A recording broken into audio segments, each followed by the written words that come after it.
excited to share. I want to say Jackson and I, so this is the summer roundup. So we started sort of looking at data, for the summer. And so Jackson and I looked at a rolling, 3 months. So we looked at May, June, July, and we compared it to the May, June, July of 22, to 21, on and on backwards. Maybe only 3 or 4 or 5 years. But what we found is that it wasn't that interesting. There wasn't anything that different than just the monthly numbers or the year-to-date numbers. So it didn't really stand out. So you guys will see that we'll look at some July figures. I think we even have some April and May, mostly July, and then we'll look year-to-date because we're roughly halfway through the year. And as such, it's a good time to kind of look at some year-to-date info. So excited for that. I always give a couple of shout outs, a couple folks in the room who are deserving of a shout out. First, Aaron Dickinson, who was extremely instrumental in the early days of kind of getting all this started. Shout out to Brenda, shout out to Karen, Lance, Leanne. I think I saw Linda Rogers on, the one and only Patrick Todd, Tom Slupsky on, and Tony Hawk, some of our regulars and folks in leadership. And very grateful for you guys for being here and for what you do. All right. Most of you know I like to open with a joke slide. I don't know if this is a joke slide or just reality. I actually saw this 10 years ago, and then I completely forgot about it. And then my mom sent it to me on Facebook Messenger because that's what she uses. And I thought it was funny, so I want to share it. Your home as seen by you. Nice home, some trees, nice background. Your buyer, only a 1-car garage, a little bit smaller, not so nice. Your lender, ooh, your shack, I probably can't loan you more than 100K for the shack. Your appraiser, appraisal came in a little low, looks like you got a tent. And then your tax assessor, who looks at your modest rambler and says, looks like a castle or an estate to me. Anyway, thought that was kind of funny, but I can't tell if you guys are laughing or not. All right, everybody's talking and thinking about rates. Rates have been unfortunately sticky at or above 7%. I just talked to some mortgage folks yesterday who are originating people at 7.5, kind of either side of 7.25, 7.5. I guess when we touch 6.8, 6.9, or 7, I kind of hoped our next stop would be 6.5 or 6.6 and not 7.2 or 7.3. But we are where we are. 1982. Some of you also remember I'm kind of a history guy. I like to look at some of the historical stuff. Conventional financing in that year of July 1982. Conventional loan starting at 18% with a point. You can buy down to 16.75 with 5.5 points. Interesting stuff there. If any of you know Jim Duffy, I think Pat Paulson, past president and board member, used to work with him, and maybe his pager still works. The Great Mean Reversion. We're going to stick on this sort of historical theme. And for this, let me get my laser out. So for this one, guys, average sales price in blue, you're just looking at average sales price reported, just reported average sales price. All the way back to 1960. Yes, in the mid 60s, your average sales price was about $18,500. What do you guys notice as we got into the hyperinflation of the early 80s with that 81, kind of 80, 81 recession? Well, look at the run up in prices. When inflation really started to hit, notice how prices kind of flattened out for a while, and then they kind of rejoined this trend. So this channel, don't overthink it, guys. This channel is sort of 5.4 to 5.8%. Well, on average, we've been 5.6, which would be right in the middle of this channel. But that's if prices moved 5.6% nominal, right, without accounting for inflation, year in and year out. That's not how markets move, right? So this channel is kind of the macro trend, but the actual blue line is sort of the micro trend, and it's the actual trend. So you guys can really see the housing bubble and then the crash, right? So that was our party, that was our hangover, as we say. And then we've chased kind of back into this channel. We've marched all the way back up in kind of, I guess, on the low end of our channel, which is interesting because people kept saying, people were so convinced we were in a bubble like here, but we weren't even above that long-term channel. Here, it sure looks like we got a little bit ahead of our skis. I wasn't convinced of that here, especially now that we see this trend flattening out, right? We definitely see a flattening out. Prices not down, not crashing, but definitely rising at a much more modest pace. Market activity, this one back to 1967, so not quite the history. You'll have to forgive me to my history buffs out there. Well, before we do that, what's key about this, you guys? And I'm actually going to start drawing here. What's so key about this? You're looking at seller activity in blue, buyer activity in red. You could also just look here. What do you guys see when supply levels were increasing? What was demand doing? Kind of flat to rising, kind of like it was. How about in the GFC, Great Financial Crisis, and the mortgage crisis? As supply was doing that, what was demand doing?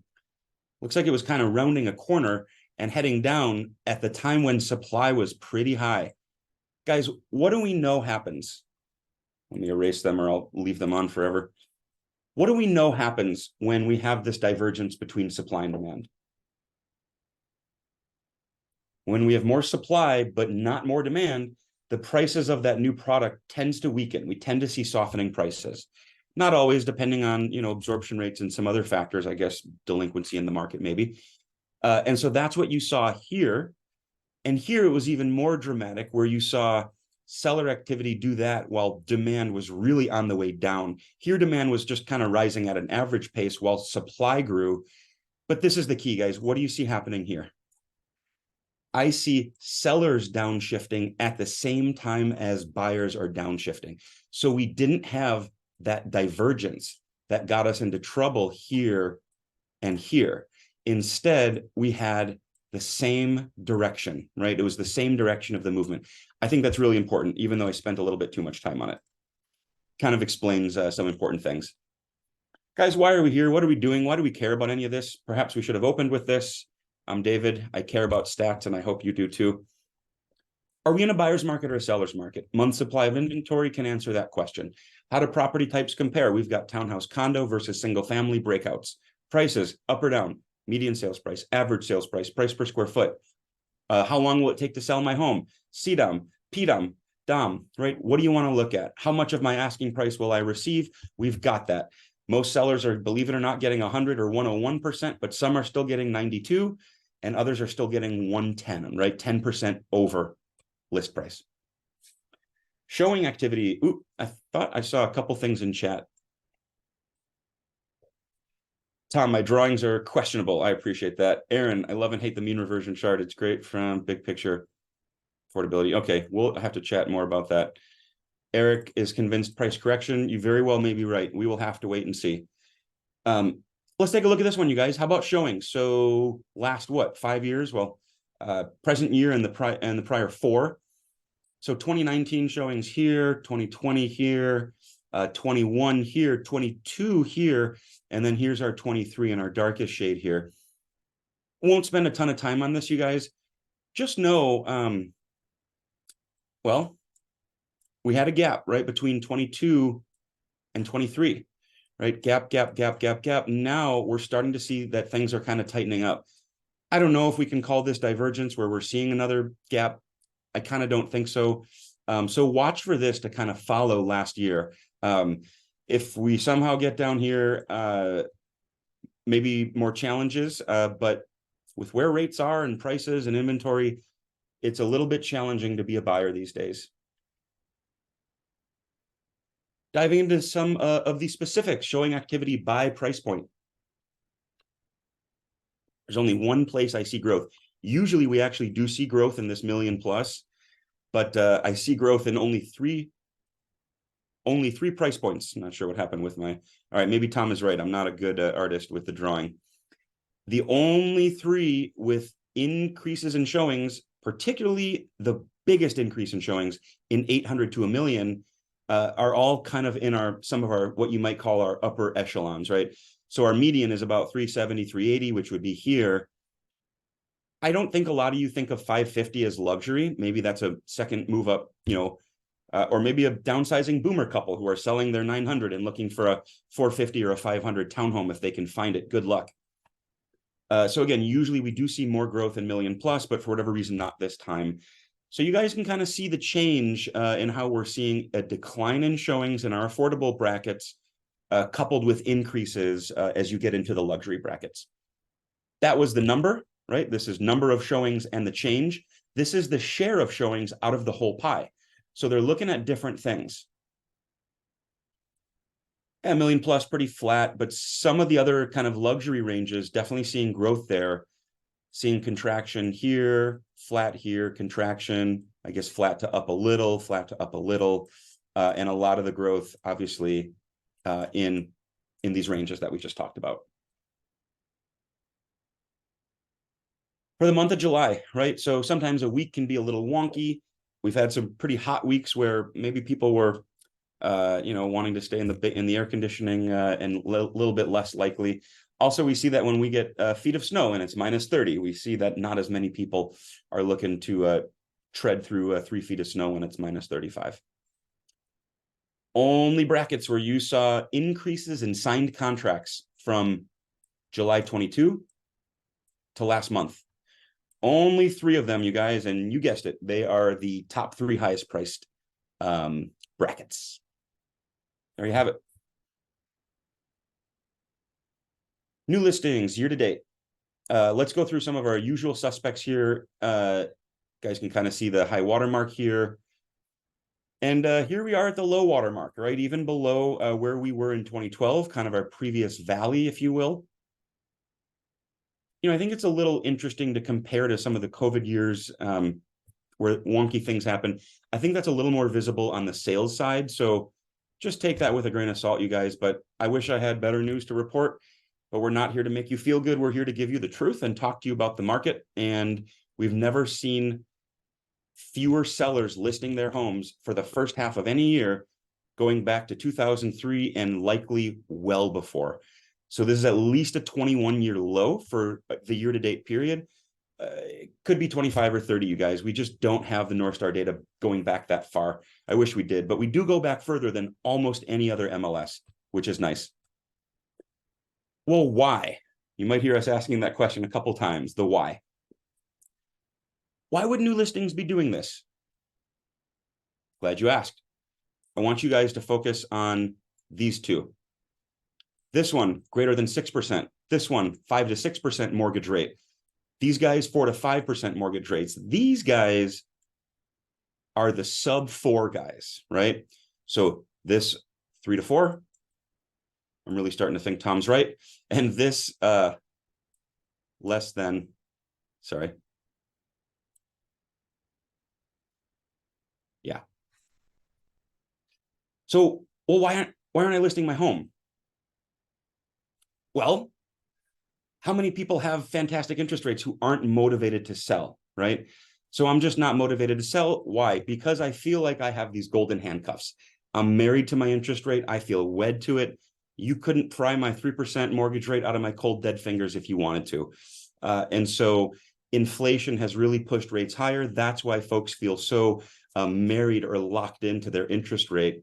And we're in luck because Jackson's going to talk a little bit more about it. Thanks, David. Yes. I want to just clarify this section right now. David still has control, so if there's any drawing, 100% his fault, not mine, okay?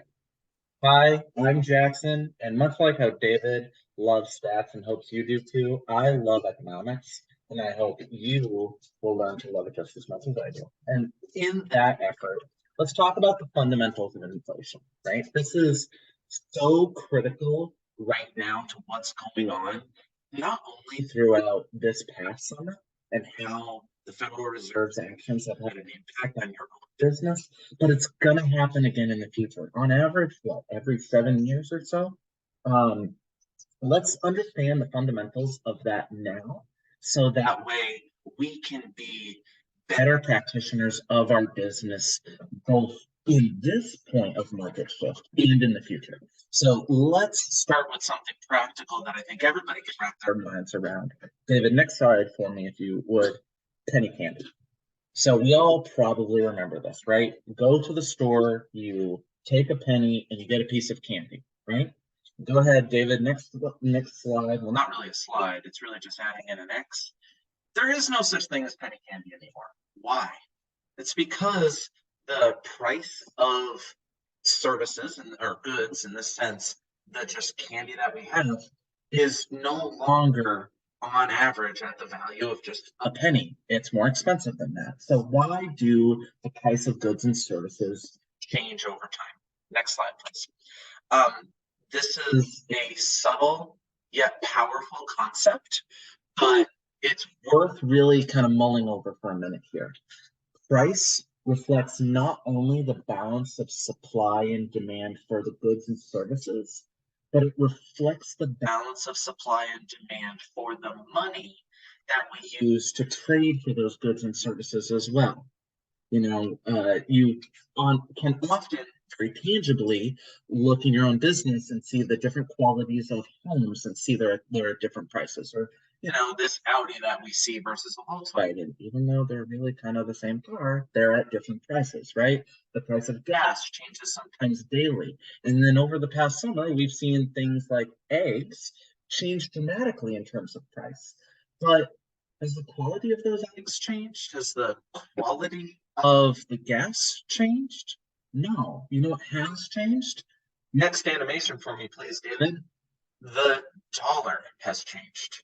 That is the underlying principle here, right? That I really want to make sure that we're all acknowledging, because money itself is something we demand.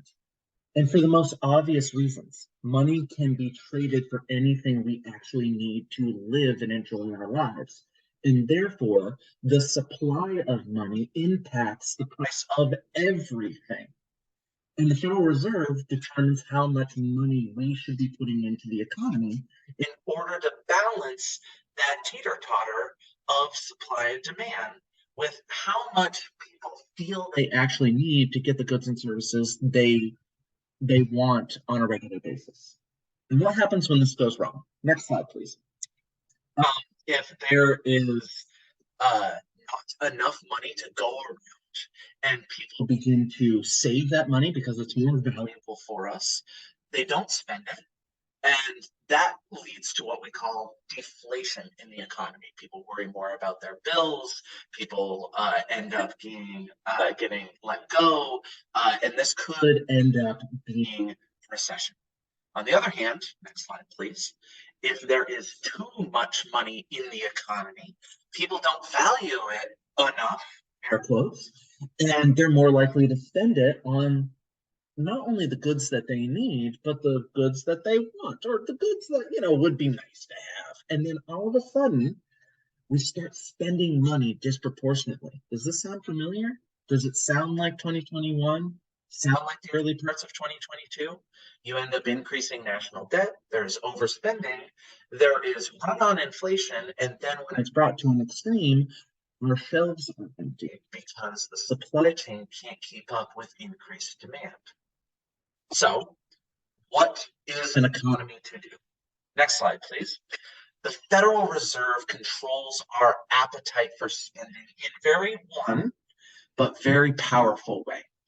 They work directly with banks and incentivize the big banks, the Banks of America, Wells Fargo, TD Bank, and JP Morgan, and others, to name a few, but these are the big ones, right?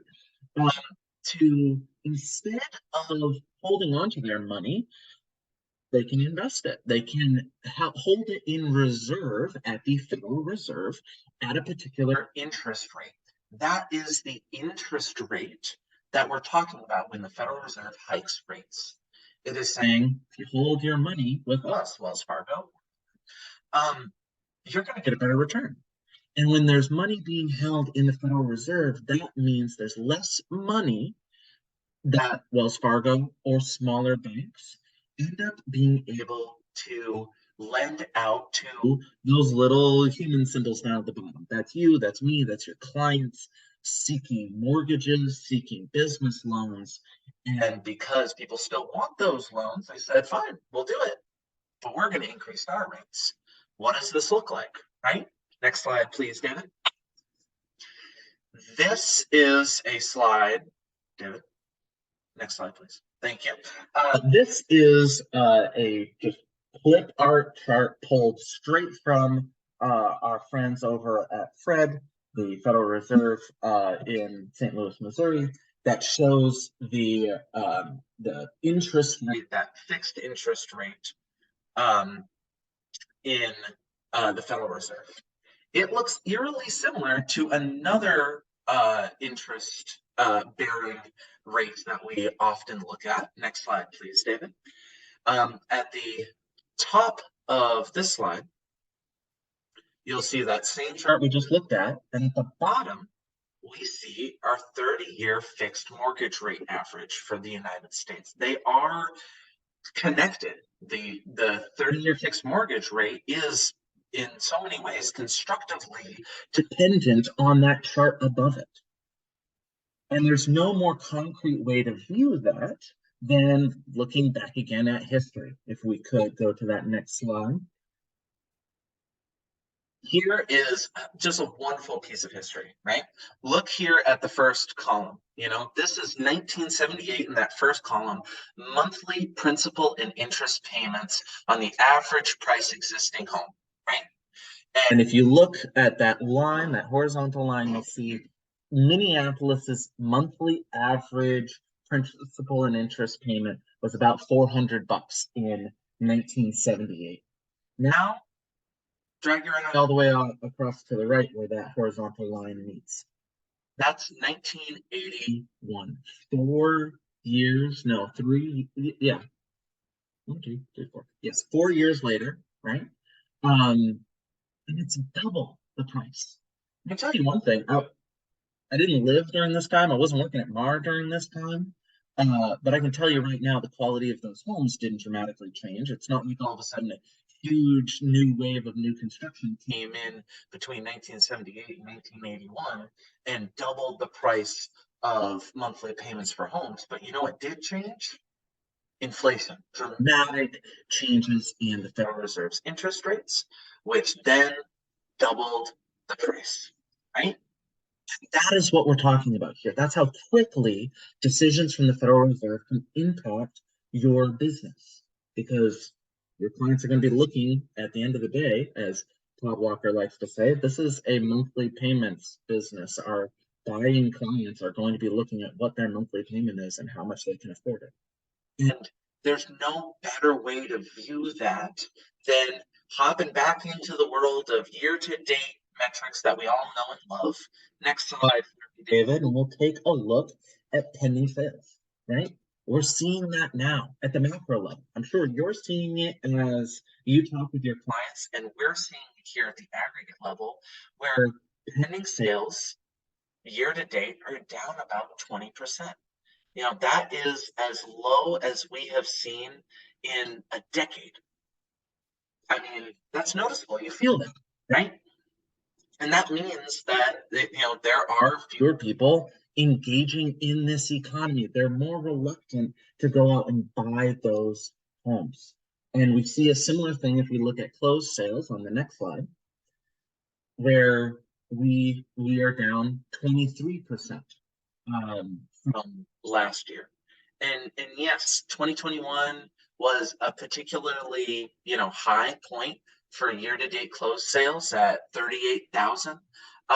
But 2022 was about at what we were seeing, you know, in the pre-COVID years, where we are seeing a softening in buyer demand noticeably here, right? And in accordance with that, we see you know, a shift in year-over-year change in closed sales. And there's no better way to view that, because this can get kind of messy, than looking at our next slide, where we've taken all the absolute numbers out of the way and we've just looked at the relative shift, right? The relative shift from one month to the other in year-over-year closed sales. And you can see that year-over-year closed sales has started to be in the negative fairly consistency. There are some blips of positive growth, right? But for the most part, we've been on a softening trend since these interest rates began. That's why it's so important to understand the fundamental principles of inflation and how connected our business is to that, right? And another way that it has an impact is on median sales price. And we can see that in our next slide, where we look at median sales price in terms of year to date. Can we go on to the next slide, please, David? And we have been talking about this a lot because it's an issue that we have been very aware of, knowing that demand is softening, right? That price could start to follow that trajectory. Now, luckily, we're seeing things relatively flatten in here in terms of a year-to-date metric. We're slightly up, I will say marginally up at the 0.3% increase. But that's not what we're used to. I mean, for me as a statistician, there's nothing more satisfying than a consecutively predictable linear trend. And look at that straight line that we're seeing from 2013's median sales price all the way through to about 2020. That's predictability, that's stability, that's strong economic growth. And COVID and the economic impact of that pandemic has had an effect on our industry. There's no doubt about that here, right? Let's take a look at this a different way. And, we want to take a look at that relative change and see the change in median sales price from year over year. Same chart that we were just looking at, but now we're looking at median sales price instead of demand, right? Luckily, we're not seeing as much red, that negative, that decline from year over year change as we were with demand itself. David's doing a great job at kind of highlighting this. Yes, there are a couple of points, right? But we are hitting about that zero, that flattening off curve. And if you're keenly paying attention to CNBC Business News or other market watchers, right, you might hear this idea of a soft landing from the Federal Reserve, where we're getting control of a federal level of inflation through core inflation, like buying homes. This is one of those indicators that they're looking at right here. And this is something that you should be paying attention to as well. Let's take a simplified look at this chart because it can be really busy, right? Here's a line chart version of it. You can see we just barely touched negative for a moment, and we're ideally, we don't have a crystal ball here. We're recorrecting. We're ideally going to get back to a point about 3/4 of the way through the chart where you're seeing consistent 5% year-over-year gains. That's what we want to see for strong, predictable economic growth. Now, we talked a lot about the David, I think, do I have one? There we go. See, we're there. We're still in sync. And you know what else is in sync? This chart, because you can clearly see that median sales price follows change in sales. So we were seeing a lot of red, a lot of that downwards trajectory in sales, right?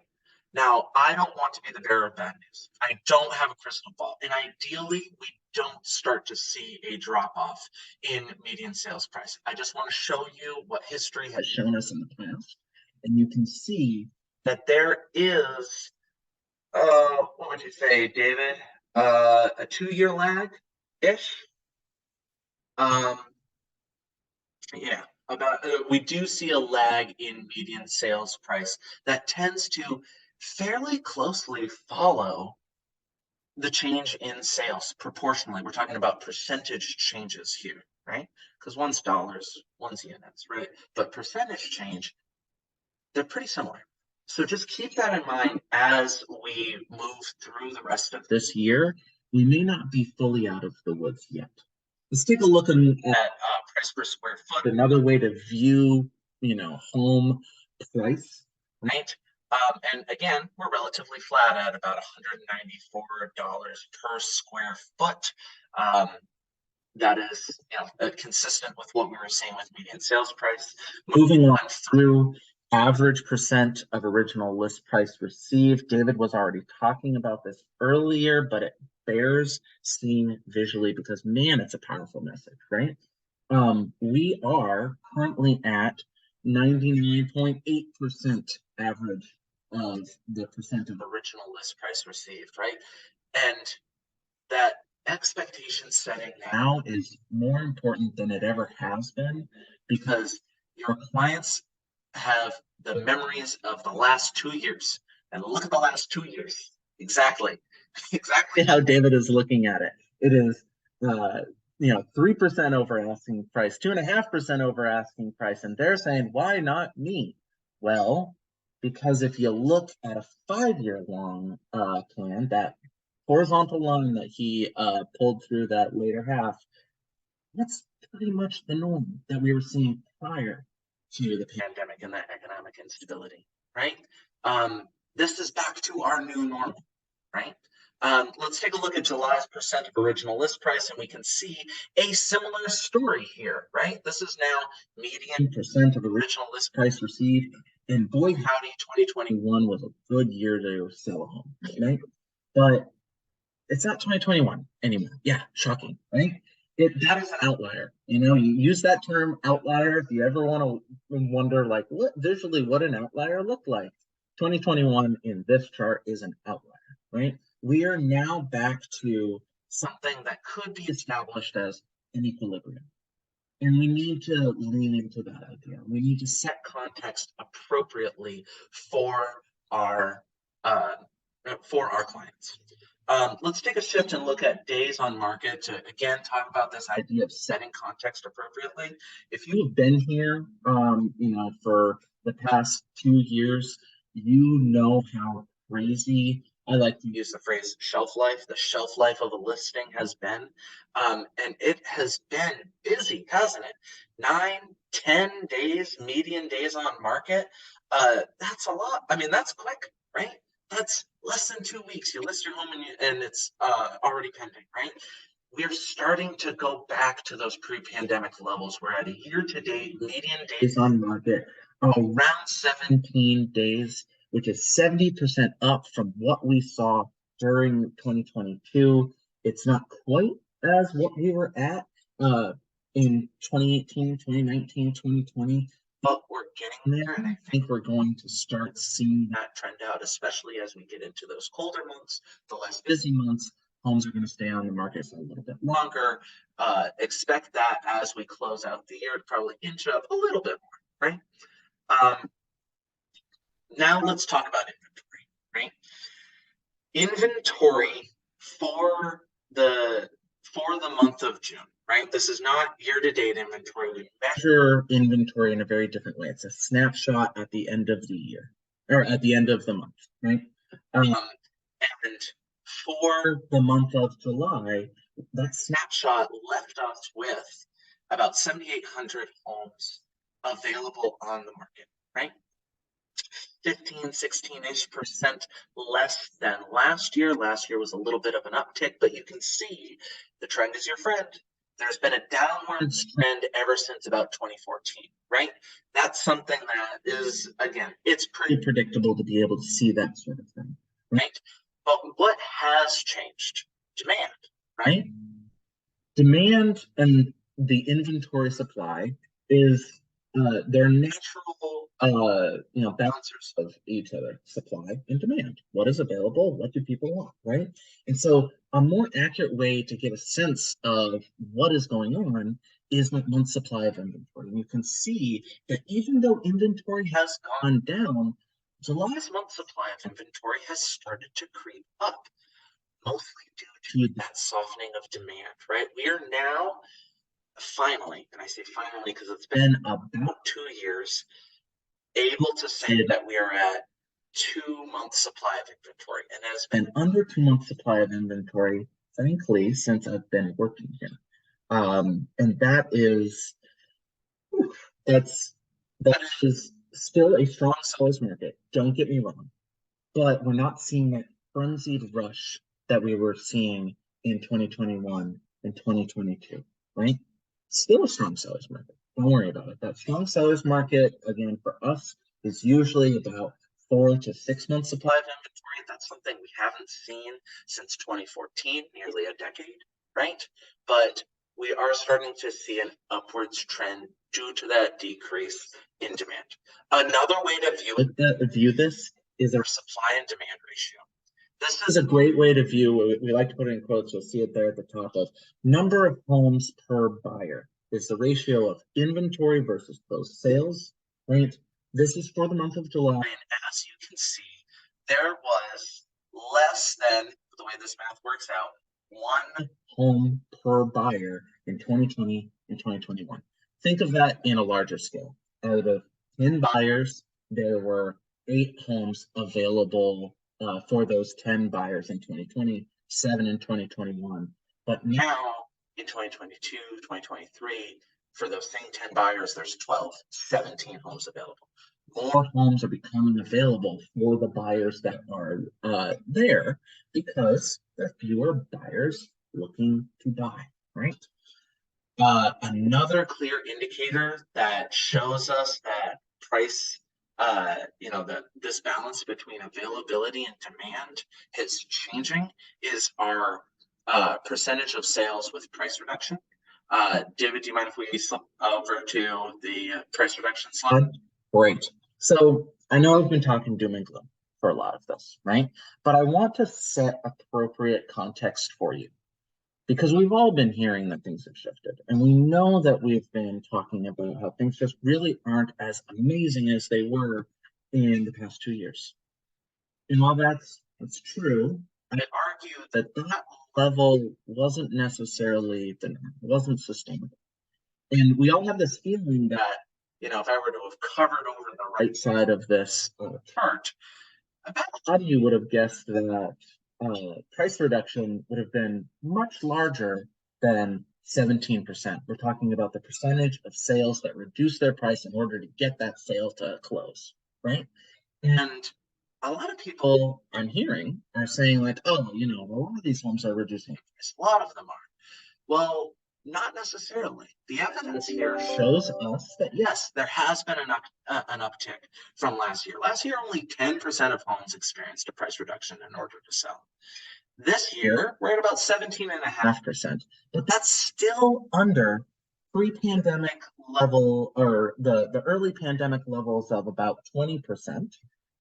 It's on par with 2019, and it's well below everything prior to 2019. So you aren't seeing the major price reductions that people are, kind of gut check talking about, because the market is shifting with that, right? And David, do you have a question? Yeah, quick question. Yeah. I just want to know why. Mm. Why, Jackson? Oh, I'll let you handle it from here, David. I bet you know why. oh, that's why. Why? Well, let's look at this little graphic. I think we've shown this a couple times before. Always an interesting one. So in 21, this house might be 600K. In 2022, maybe you'll look out and you'll get an offer of 580 or 590 accepted. Here's the trouble. Here's the rub. At 3% interest, that home has a $2,000 payment. At 7% interest, even though the home is cheaper, the payment is not. It's another, $13,000 a year, $1,100 a month, kind of whatever that works out to. And so this is why, right? When we ask why, this is why. David, it sounds like you were paying attention to my inflation segment. I appreciate that. Just a little bit. I follow along, boss. So we've looked at payments as well. We update this one regularly and want to show this one, although again, it's not really happy news, especially if you're a first-time buyer, or if you're in the 50% of Minnesotans or Twin Citizens earning below the median income, right? So 1622, but look at this. I always like to point this out, versus 1606. Maybe this is a good time to be a terrible artist. So 1622 versus 1606. You guys, prices were up here by this time. How come payments were lower? Interest rates. I can't fool you. I always try to fool you. It's interest rates. All right, so let me clear that. And I want to just mention again, little bit challenging here for buyers, but the typical payment on your median priced home at a 30-year fixed rate under current rates, assuming 10% down and some other assumptions, your payment today would be about $2,500, $2,600 per month. And the median home 2 years ago, the payment on the median home would have been more like $1,800 a month. So from $1,800 to $2,600, that's $800, that's $9,600 a year, right? Look, I know most of us may not have a big problem going out on a whim and spending a couple $100 on a dinner, but 10 grand, I would bet most people here would have to kind of think about. It's not that you couldn't, it's that you'd have to kind of think about spending an unbudgeted extra 10 grand this year. So you guys kind of see what happened with payments as rates changed on us. Surprised by this one, right? Jackson and I talk about, my thesis would have been different in terms of the percentage of salary or percentage of income, I should say really median family income, the percentage of a family's income that goes toward that mortgage payment, I would have thought that would be up here, maybe 26, 27, but it's not. It's actually dead even with where it was. And that's because incomes really have grown. And actually now wages are growing faster than inflation. That's somewhat relieving news for buyers, although it still concerns the Fed, obviously, with the wage price spiral. But this was surprising to me, you guys. Even though payments have increased considerably, so have incomes. And so compared to the sort of bubble levels, we're still only spending about a quarter of pre-tax income.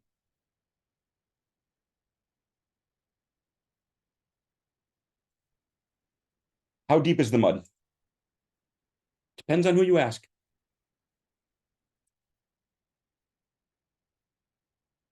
United States. Home prices in black, incomes in green. Okay, some challenging points in time. Interesting though. How about our friends in Canada? How are they doing? Home prices way up here, and incomes still kind of hanging out down here. So how deep is the mud? It depends on who you ask. Speaking of it depends on who you ask, let's take a look at some of the other major metros within the US here. I think the next one's going to be a little bit better.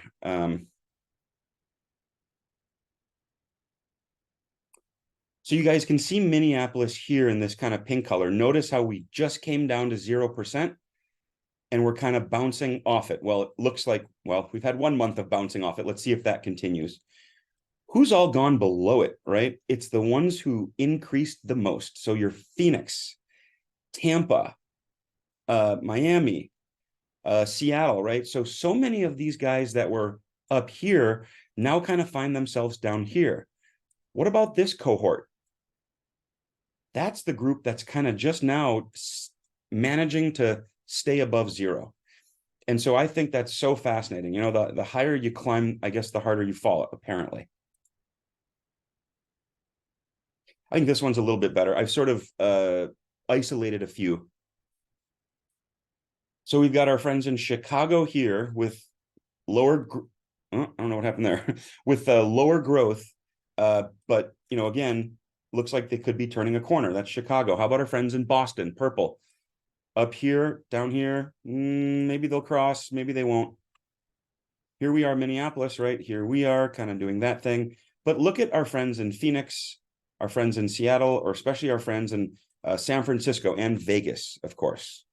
Aaron is very right. It is good to be boring, right? So everybody else was kind of doing this.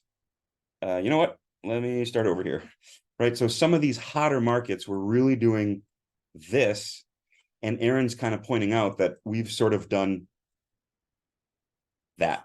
Maybe not quite that, but you guys get the idea. So I think I'd rather be here than there. Tom, that looks like your heart monitor. Please take care of yourself, buddy. I don't want to see anything bad happen. Average FICO score, you guys. So kind of thinking about the credit worthiness of our buyers. How are we doing? Exceptionally well. I was showing this to our mortgage association just yesterday afternoon, actually. And, you know, I got, really? Yeah, you guys shouldn't be surprised by that. You know, people go into their lender here and they say, look, lender, I have an 835 credit score. And the lender looks back at them and goes, yeah, so this is Minnesota, right? I see a lot of 800 plus, even some 840s. So I always find that interesting.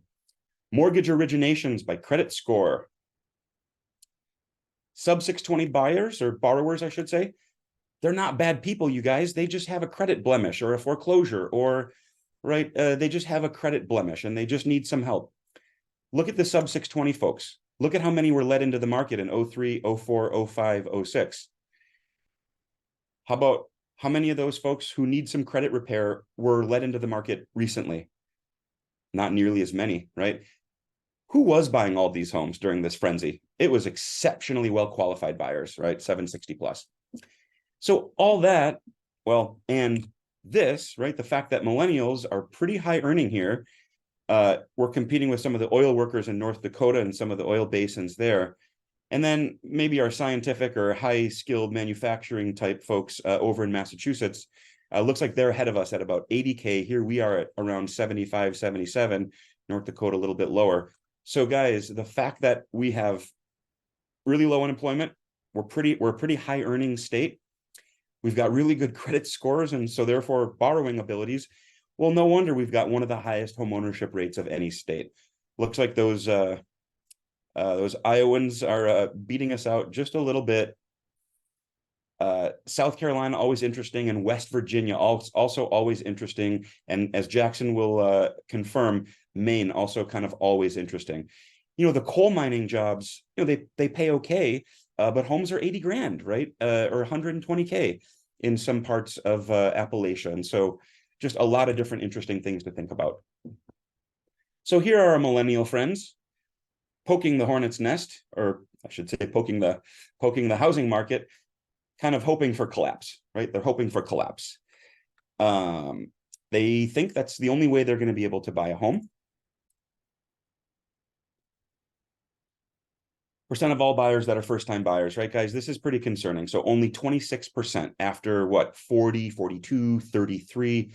So this is the smallest share of first-time buyers for any year since at least 1981, likely well before. So this is at a 40, right, a 42, 41-year low. Well, it makes sense that first-time buyers have to wait longer. Now they're 36 years old before they buy that first home versus 33 or even 32. Or look, when home prices were on sale in 08, 09, 2010, 30-year-olds could be first-time buyers. Now, you got to wait 20% longer, 36 years, right? So definitely some differences there. We're going to skip that one in the interest of time. This one's a little scary, right? Or maybe it's fine. It's totally fine that 2/3 of millennials have zero down payment savings. That's fine. There's nothing wrong. Yeah, that's a little bit concerning that 2 out of 3 millennials reported having nothing saved for a down payment. 25% of millennials are planning to always rent. That's definitely up. In fact, it's almost double from 2018. But remember, we have a 75% home ownership rate here. So if 25% of one generation, I'm not sure that would move the needle, although clearly this is not a good thing. So a couple factors to think about there. I think we mentioned this earlier, median seller, 10-year. If I'm selling my home, how long did I stay in it? 10 years. When everybody was moving, it was only 8 years. For the longest time, it used to be 5 to 7 years, right? 6 right in the middle. I hope you trust me on that one. Right, and now we're in our homes, 10, 9, 10, 8, back to 10 years.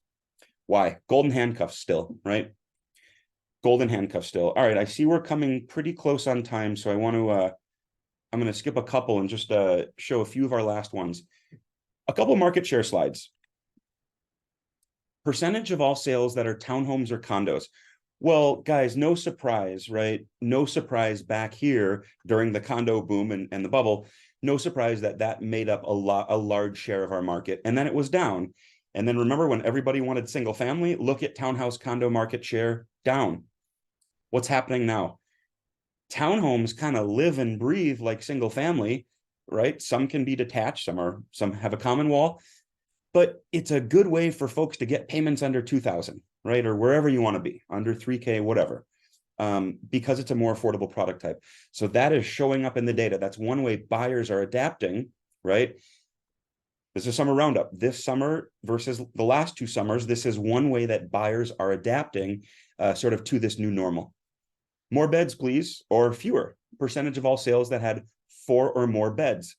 No kidding. During the COVID lockdown, everybody needed an extra bedroom to learn from home, work from home, and entertain from home. So everybody needed a 4-bed.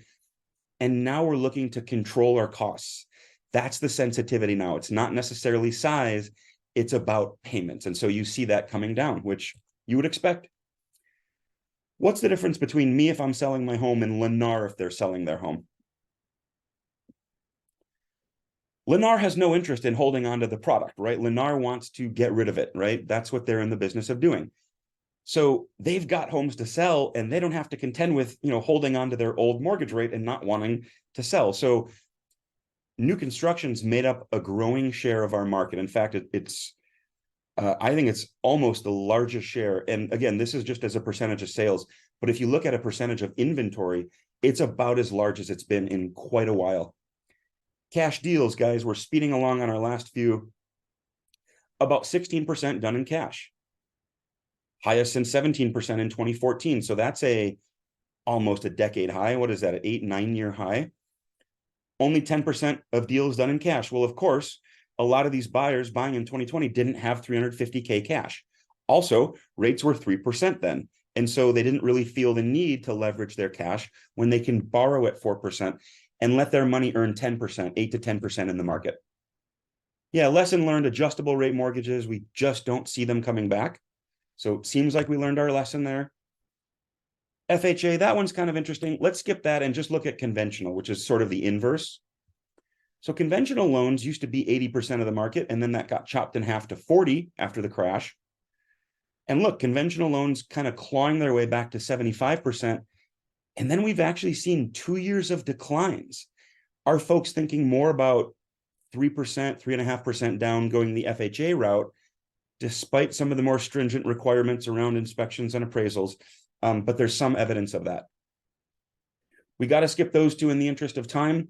Rounding third base here, guys, they say economists have predicted 17 of the last 3 recessions. Economists are putting our likelihood of recession just about at 50, 60%. They were thinking it would be later this year. Now it seems like it could be early or middle of next. Speeding through, guys, recessions do not always mean housing crashes. 4 of the last 6 recessions actually saw prices grow. Of course, 2008 was an exception because that was a housing-caused recession. All right, 30 seconds, guys. Home price forecast for this year, looking like 0.1. And I think, what are we at? 0.3 year to date, so pretty close. You guys can kind of see how the forecasts change based on the player. Very briefly, estimated home price performance. They're actually thinking down 1% or 2% this year. I think we'll be up maybe 0 to 1 or 1 to 2%. Let's see. But they are thinking that price growth will accelerate a bit, but definitely be lower than it has been. And with that, I want to say thank you so much for joining us and for sticking around an extra minute. It is our honor to do this. We love how much you guys love the data. So grateful for you for joining us, and want to give another special thanks to Jackson for doing kind of a really specific wonky part and diving deep and being that expert. So thank you. Thank you. Always happy to help, David. We do actually have 3 questions that I see here. One from Steve. Do you have stats that show the percent of active buyers who have been seeking housing for, like, let's say 60 days, watch rates go up, watch housing prices go up, and now are compelled to buy despite these factors? He sent this in a few minutes ago, and I've been pondering on it. I wonder what if you have initial thoughts, and if not, I can tell you what I've been mulling over for the past few minutes. Yeah, I might have to hand it off to you, and I'm actually supposed to jump on a 3 o'clock call, you guys. So I think I do have to hand it off. All right. Well, thank you, David. I will answer remaining questions. And if you guys need to go, no worries. But thank you again to David. It's always great to have his leadership here. Steve, to your question, no, we don't directly have information about buyers when they're not buying, right? Because all of our data mostly comes directly from the MLS, and the MLS really only gives us the actions that close, that happen when we have a pending, when we have a close, when we have a listing, that sort of stuff, right? But we can infer a lot of things from the lack of activity, right? It's not as direct and as concrete as what we would have otherwise. If we were observing clients and saying, why aren't you selling right now? Why are you going longer than normal? But man, that would be very labor intensive for you guys, right? And it really wouldn't be the main focus of what we're going for. So I would say with the lack of information that we do have directly to answer your question, I can say that the decline that we have been seeing in buyer activity is alluding to some of that, right? And direct stories from yours and other practitioners who are really on the ground feeling this help us fill in some of the gaps where we're only really giving indirect knowledge. Anything to add in there, David? Or are you headed off? I saw you come back on screen. I think I missed just the first part because I ran out and then I heard our meeting was canceled. Oh, okay. No I worries. missed the first part, but I trust you did a phenomenal job. All righty. So Brenda asked, do we have any stats on HOA fees? Brenda, I'm going to be shooting from the hip here for you, in all honesty, because we don't have formalized charts on HOA fees. This is something that I've dug into as like a side project a few times. And so big old grain of salt here when you're going to have this information. But I will say for the past couple years, HOA fees have, as you would expect, our urban core has on average higher HOA fees at a median of about 550, 580-ish. And Minneapolis, St. Paul, overall, our urban core is around 500-ish, again, as a median. And then that median, again, as you radially get out further from the metro core, it drops down noticeably to around high to mid 200s as a median. I actually kind of updated that chart and looked at it a couple of weeks ago because someone at the Women's Council of Realtors asked the same question. You're now the second person. I might dive in a little deeper and see if we can put something together for a more formalized chart than me just rambling about what I kind of remember off the top of my head for our next webinar. Is that fair? Yeah. Yeah, I like that. Just one extra thought on that. I was actually talking with someone was it yesterday or Tuesday about it this week? And they were saying, and they were actually responding to some of our townhomes charts and the good work Jackson did on a blog that's been picked up in the media. And they were saying, I understand that townhome share is growing and I understand why. And I'm seeing that in my business. But I want to tell you, on the HOA side, when my client finds a townhome that's whatever it is, 350, 275, if you can find them, 350 mostly, they look at it and they're like, okay, the payment's 2,000. It's a little bit more than it would have been, 2 years ago, but we can make that work. And then they see the HOA fee and they're like, nope, it's 2,700. And that's a little bit of a different story. So was it Brenda? Yeah, Brenda had the question. I think it's a really good question and a really good thought. And I think it's smart for us to kind of dive back into that and have some data on it. Yeah. Yes. It moves the needle. It moves the needle. It does indeed. So maybe that'll be a fun project that I can work on in the coming weeks. We're talking a lot about slides, a lot of thank you here. Aaron, we're always free to chat if you want to chat. You see David's email, send him an email. We can start talking. I love the ideas that you were sending to us in the chat while we were presenting.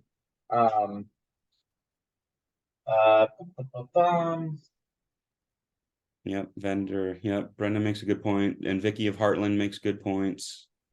Oh, Patrick has a question. You had a slide titled price to demand ratio.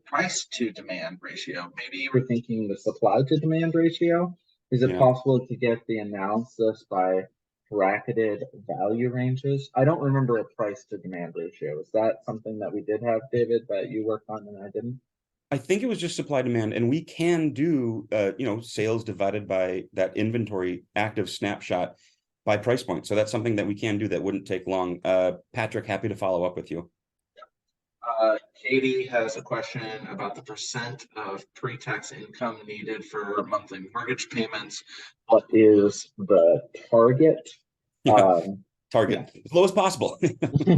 No, most of the literature, Jackson and I have seen and studied, in our master's programs and before, it says about 30%. So you really shouldn't spend more than 30% of pre-tax income on housing. Read about 25 on average. Some folks are going to be 50, some folks are going to be 10%. But, on average or on the median, as Aaron would correct me, think about kind of below 29 or 30% is kind of where you want to be. And we're Little, there yeah, little as a whole. for you. I'm just gonna say, remember, we are statisticians. We love to dive into numbers. We are not advisors on lending, so No. you don't take this as lending advice. You guys know that we're diving into numbers with fellow nerds like ourselves. That's the point there. And the only reason I bring that up because he was saying what is an ideal, monthly mortgage payment. Davis was telling me stuff that we've read that we trust in. Yeah. Not financial advisors, not financial advice. Exactly. I don't think some thank yous, and we thank you all back. Without you, we wouldn't have this happen. I know we've gone over by about 10 minutes.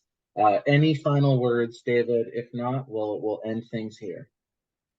Yeah, I mean, keep watching this stuff. We're working hard for you guys to capture some of this and really educate you on what's happening, as well as industry partners, elected officials, our board and leadership. And so just encourage you guys to come back next month when we have new data on August. As a summer month, leading into the school year that starts in September, obviously an important month. So in mid-September, please do join us to talk about August numbers. It'll be a good time.